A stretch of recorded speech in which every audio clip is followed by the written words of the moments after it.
one of the challenging things, was really an interesting thing to try and figure out how to do, is we moved just after the pandemic lockdown ended up lifting. And so we had to try and figure out how to coordinate and get all of this done, which normally would have taken 3 days, over weeks, because we couldn't have large amounts of people in one location. So we had to figure all this out in detail, schedule and calendar, everything. And it was quite an event. And the interesting thing about it was that everybody wanted to participate and be a part of it. And so we had great participation. We had all these people coming in and out of the church, but only 2 or 3 would see each other at a time because we were all scheduled and separated apart. But it all worked, and it felt there was a sense of community and getting it done, and we got it done, and ended up being a real successful move. During the pandemic, we were also moving our church into a new location. And so being apart was difficult. We wanted everyone to still feel connected, to each other, to God, to church.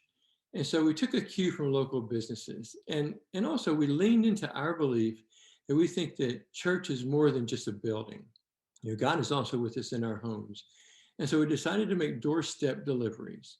We organized volunteers. We put together worship supplies, devotions, communion elements, and then we delivered them to each member of our congregation, and were able to have church together while we were apart.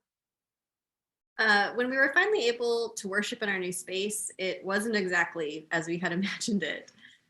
I had imagined us to be in our new space just as it used to be. We were holding hands, giving hugs, and seeing each other smile. I definitely did not imagine masks.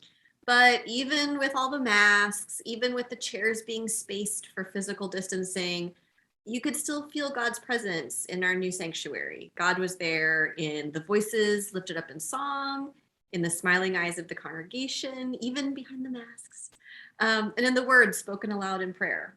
Even when church was online only, we could still feel God's presence, but I was happy to be with everyone in person again. Me too.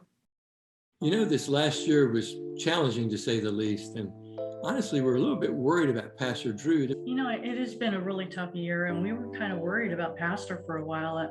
So we did start getting a little worried about Pastor Drew, though. Yeah, like the dancing. Ooh. There was this thing about him dancing.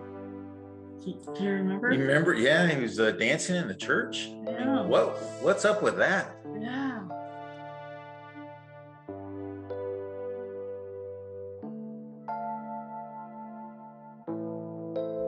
They told you about the dancing? I bet they didn't even mention all of our Lenten spiritual practice field trips. There were these great ways to go and connect with God wherever we went. Or the Zoom birthday party for the church. They told you about the dancing. Well, okay, yes, I did. I was dancing in the church. I joined TikTok trying to be one of those cool pastors that people see. But do you know what I found there? I found people that were so willing and ready to ask deep, earnest questions about God, and young people who wanted to join us and worship with our congregation. You see, all of these ways and things that we have done throughout this pandemic time, these creative ways of responding and trying to be church together, we have learned that there is a world that is ready to hear good news, and we just want to share God's love. God loves you, and so do we.